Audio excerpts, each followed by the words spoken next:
পাথর অন্ধকারে ছুঁড়ে ফেলা হলো। পড়ছে, নামছে আর নামছেই। 70 বছর ধরে নামছে, তবু জাহান্নামের তল পায়নি। ভাবতে পারছেন? এটাই জাহান্নামের গভীরতা। জাহান্নাম, যেখানে শুধু আগুন নয়, আছে চিৎকার, আছে হাহাকার, আর আছে অন্তহীন যন্ত্রণা। সেখানে মানুষকে টেনে নেওয়া হবে, হাত পা বেঁধে শেকলে জড়িয়ে নিক্ষেপ করা হবে সেই অতল গহ্বরে। জাহান্নামের জ্বালানি হবে মানুষ এবং পাথর। সেখানে আগুন শুধু পোড়ায় না, বারবার জ্বালিয়ে আবার পূর্বের অবস্থায় ফিরিয়ে আনে। চামড়া পুড়ে যাবে, তারপর আবার নতুন চামড়া হবে, যেন শাস্তি থামেই না। আর পানীয় হবে ফুটন্ত আগুনের মতো, যা মুখে ঢুকতেই অন্তর পর্যন্ত জ্বালিয়ে ছারখার করে দেবে। খাবার যা গলায় আটকে যাবে, না গেলা যাবে না ফেলা যাবে। শিকল যার ভয়ে নুয়ে পড়বে দেহ, আর পালানোর কোনো পথ থাকবে না। চিৎকার করবে তারা, ডাকবে মুক্তির জন্য, কিন্তু উত্তর আসবে, এখানেই থাকো। এক করুণ পরিণতি, যার কল্পনাও মানুষের পক্ষে করা অসম্ভব। এত ভয়াবহ শাস্তি থেকে বাঁচার কি কোনো উপায় নেই? আসসালামু আলাইকুম ওয়া রাহমাতুল্লাহ। প্রিয় দর্শক, জাহান্নাম এক ভয়ঙ্কর স্থান। এটা পাপিষ্ঠ ও অবিশ্বাসীদের ঠিকানা, যেখানে গুনাহগারদের শাস্তি দেওয়া হবে। এটা আখিরাতের এমন এক বিশাল এলাকা, যেখানে বিভিন্ন ধরনের শাস্তির জন্য ভিন্ন ভিন্ন এলাকা নির্ধারিত আছে। কারণ চির দুঃখ, কষ্ট, পেরেশানি, লাঞ্ছনা, গঞ্জনা, অপমান, বিড়ম্বনা, দুর্ভাগ্য, লজ্জা, শ্রম, ক্ষুধা, পিপাসা, আগুন, অশান্তি, হতাশা, নিরাশা, চিৎকার, কান্নাকাটি, শাস্তি, অভিশাপ, আযাব, গজব ও অসন্তোষের স্থান হলো জাহান্নাম। শান্তির লেশ মাত্রই সেখানে নেই। হাত পাও, ঘাড়, গলা শেকলে বেঁধে বেড়ি পরিয়ে দলে দলে জাহান্নামের অতল গহ্বরে নিক্ষেপ করা হবে, যেখানে শুধু অতি তেজ ও দাহ্য শক্তি সম্পন্ন আগুন ছাড়া আর কিছুই নেই। মানে জাহান্নাম হচ্ছে বিচিত্র রকমের অসহনীয় যাতনার বিশাল কারাগার। এই নিয়েই আজ আমাদের বিশেষ আয়োজন।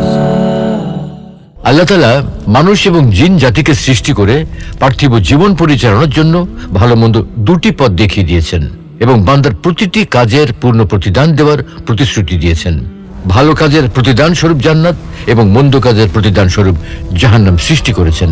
আর এটি হলো অহংকারী ও পাপীদের মর্মান্তিক আবাসস্থল, চূড়ান্ত দুঃখ, ধিক্কার ও অনুতাপ স্থল। মহান আল্লাহ রাব্বুল আলামিন তার আনুগত্যশীল বান্দাদের জন্য জান্নাত ও অমান্যকারীদের জন্য জাহান্নাম সৃষ্টি করেছেন, যা বর্তমানে বিদ্যমান এবং কখনোই তা ধ্বংস হবে না।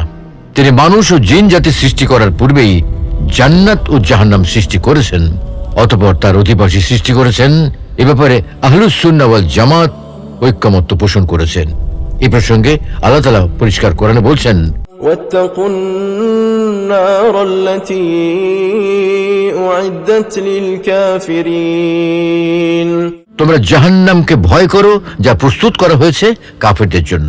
রাসূল সাল্লাল্লাহু আলাইহি ওয়াসাল্লাম বলেছেন, তোমাদের কেউ মারা গেলে অবশ্যই তার সামনে সকাল ও সন্ধ্যায় তার অবস্থানের স্থল উপস্থাপন করা হয়।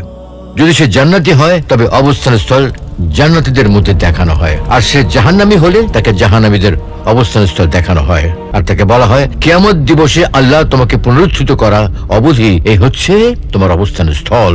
অন্য হাদিসে এসেছে, রাসূল সাল্লাল্লাহু আলাইহি ওয়াসাল্লামের সময় সূর্যগ্রহণ হলো। লোকেরা জিজ্ঞাসা করলো, হে আল্লাহর রাসূল, আমরা দেখলাম আপনি নিজের জায়গা হতে কি যেন ধরছেন, আবার দেখলাম আপনি যেন পেছনে সরে গেলেন। তিনি বললেন, আমি তো জান্নাত দেখছিলাম এবং একগুচ্ছ আঙুরের প্রতি হাত বাড়িয়েছিলাম। আমি তো পেয়ে গেলে দুনিয়া কায়েম থাকা পর্যন্ত অবশ্য তোমরা তো খেতে পারতে। অতঃপর আমাকে জাহান্নাম দেখানো হলো। আমি আজকের মতো ভয়াবহ দৃশ্য কখনো দেখিনি।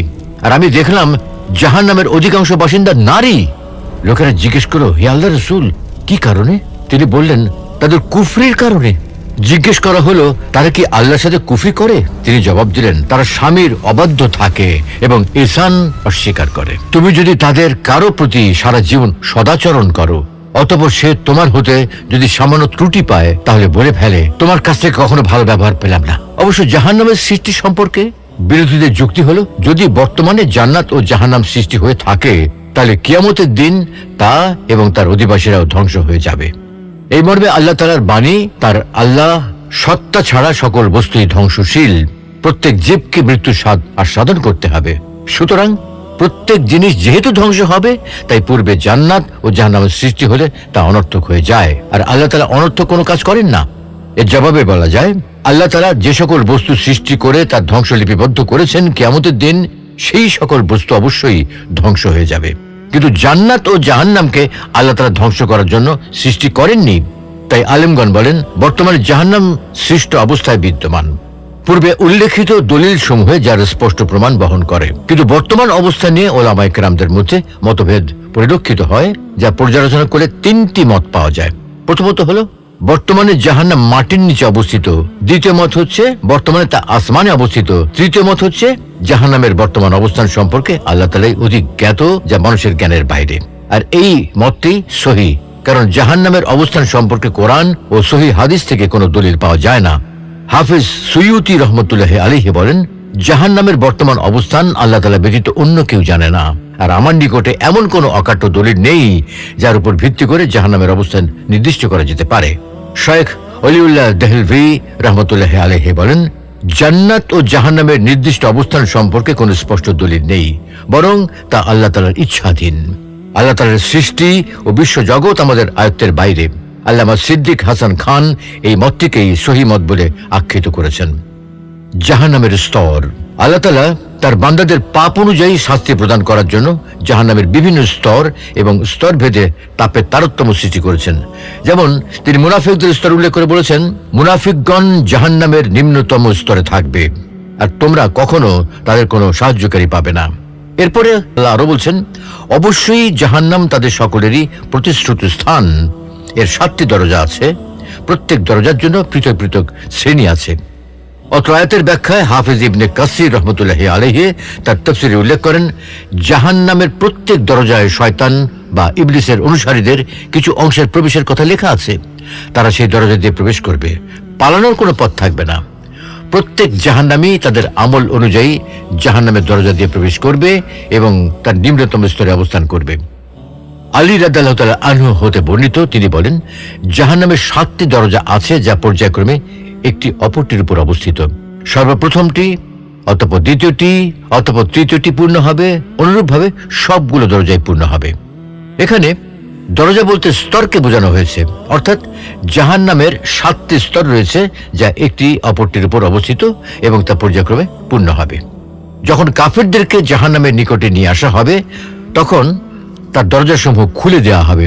অতঃপর তারা চিরস্থায়ীভাবে বসবাসের জন্য সেখানে প্রবেশ করবে। জাহান্নামের প্রহরী। মহান আল্লাহ রাব্বুল আলামিন নির্মম হৃদয়ে কঠোর স্বভাব ফেরেশতাগণকে জাহান্নামের প্রহরী নিযুক্ত করেছেন, যারা আল্লাহর আদেশ পালনে সদা প্রস্তুত থাকে, কখনোই তা অমান্য করে না।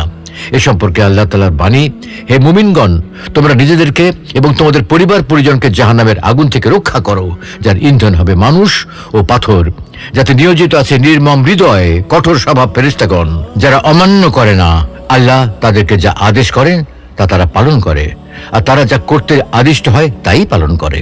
জাহান্নামের প্রহরী হিসেবে নিয়োজিত ফেরেশতাগণের সংখ্যা 19 জন। আল্লাহ তাআলা পবিত্র কোরআনে ইরশাদ করেছেন, আমি তাদেরকে নিক্ষেপ করব সাকারে।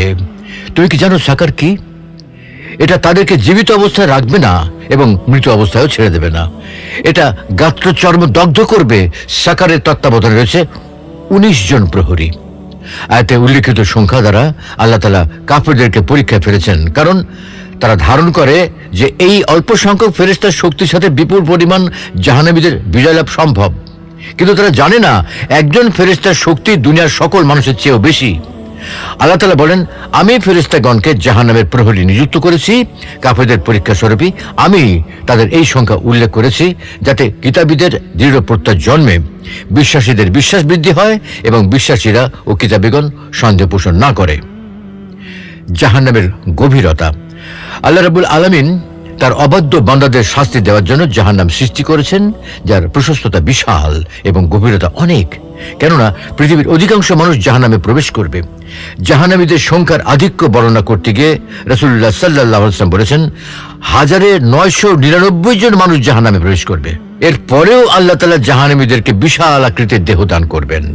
এত বিশাল আকৃতির 1999 জন মানুষ জাহান্নামে প্রবেশ করলেও তা পূর্ণ হবে না।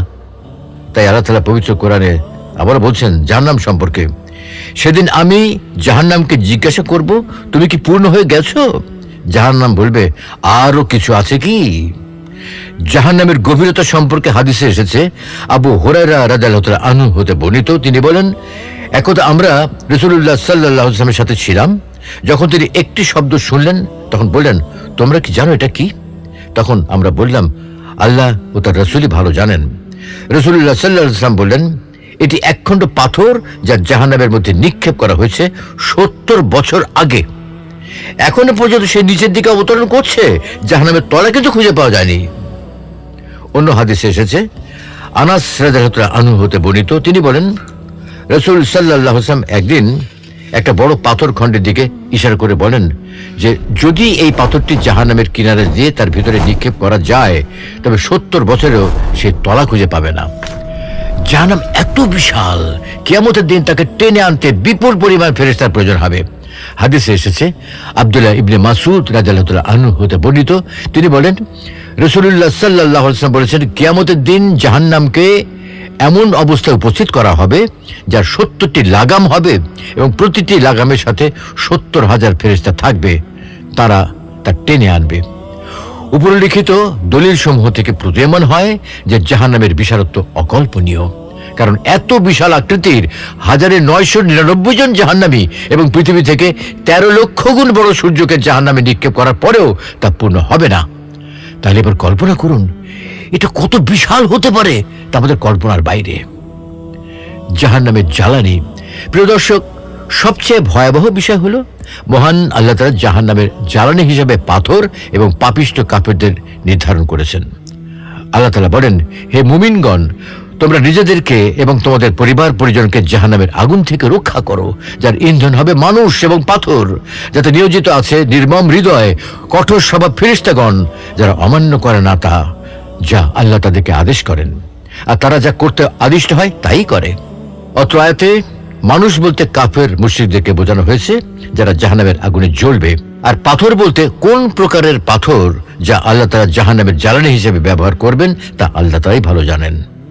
তবে বলা হয়ে থাকে এগুলো হবে ওই সমস্ত মূর্তি কাফের মুশরিকরা যাদের ইবাদত করে। আল্লাহ তাআলা বলছেন, তোমরা এবং আল্লাহর পরিবর্তে তোমরা যাদের ইবাদত করো সেগুলো তো জাহান্নামের ইন্ধন, তোমরা তাতে প্রবেশ করবে।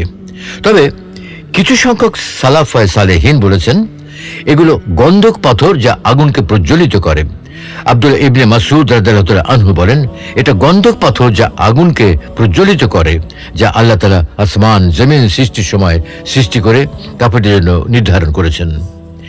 ইবনে রাজব রাহমাতুল্লাহি আলাইহি বলেন, অধিকাংশ মুফাসসিরগণ পাথর বলতে গন্ধক পাথরকে বুঝিয়েছেন যা আগুনকে প্রজ্বলিত করে, এবং বলা হয়ে থাকে এই পাথরের 5টি বৈশিষ্ট্য বিদ্যমান: দ্রুত আগুন প্রজ্বলিতকরণ, অতি দুর্গন্ধময়, অতিরিক্ত ধোঁয়া নিঃসৃতকরণ, কঠিনভাবে শরীরের সাথে আগুনের সংযুক্তকরণ এবং তাপের প্রখরতা। মুক্তির আমল। সুপ্রিয় দর্শক, একবার ভেবে দেখুন তো, আমাদের কারো কি এমন ভয়াবহ জাহান্নামে প্রবেশের ইচ্ছা আছে? নিশ্চয়ই নেই। তাহলে প্রশ্ন হলো, অধিকাংশ মানুষ যখন জাহান্নামে যাবে তখন আপনাকে নিশ্চয়ই বাঁচার পথ খুঁজতে হবে। কিন্তু কি সেই বাঁচার পথ? জাহান্নামের আগুন থেকে বাঁচার প্রধান উপায় হলো আল্লাহ ও তার রাসূলের উপর যথাযথ ঈমান আনা এবং জীবন ও সম্পদ আল্লাহর পথে বেশি ব্যয় করা। আল্লাহ ও তার রাসূলের অবাধ্যতা থেকে বেঁচে থাকা জাহান্নাম থেকে মুক্তির অন্যতম উপায়। মহান আল্লাহ ইরশাদ করেন, আর কেউ আল্লাহ ও তার রাসূলের অবাধ্য হলে এবং তার নির্ধারিত সীমা অতিক্রম করলে তিনি তাকে জাহান্নামের আগুনে নিক্ষেপ করবেন, সেখানে সে স্থায়ী হবে, আর তার জন্য আছে অপমানজনক শাস্তি। শিরক একটি জঘন্য অপরাধ যা বিশুদ্ধ তওবা ছাড়া ক্ষমা হয় না। এর মাধ্যমে জান্নাত হারাম হয়ে যায় এবং চিরস্থায়ী জাহান্নামের আগুনে দগ্ধীভূত হতে হয়। সুতরাং শিরক থেকে বেঁচে থাকতে হবে। এই মর্মে মহান আল্লাহ তাআলা বলছেন, নিশ্চয়ই যে ব্যক্তি আল্লাহর শরীক স্থাপন করবে তার উপর জান্নাত হারাম এবং জাহান্নাম হবে তার চূড়ান্ত ঠিকানা। আর সেদিন জালিমদের কোনো সাহায্যকারী থাকবে না। জাহান্নাম থেকে রক্ষা পাওয়ার আরেকটি প্রধান উপায় হলো মহান আল্লাহ কর্তৃক বান্দার উপর যেসব ইবাদত ফরজ করা হয়েছে সেগুলো যথাযথভাবে আদায় করা। এটা জাহান্নাম থেকে মুক্তির অন্যতম উপায়। সালাত, সিয়াম, যাকাত, হজ প্রভৃতি।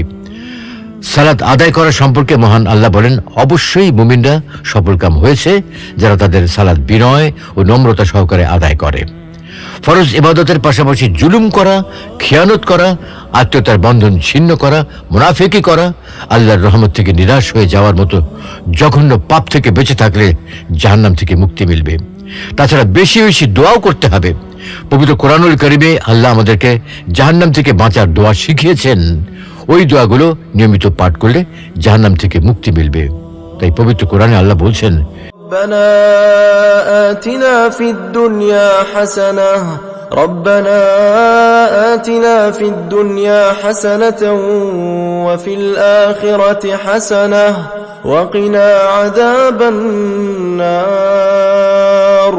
হে আমাদের রব, আমাদের ইহকালে কল্যাণ দান করুন এবং পরকালে কল্যাণ দান করুন, আর আমাদের দোজখ যন্ত্রণা থেকে রক্ষা করুন। আমিন।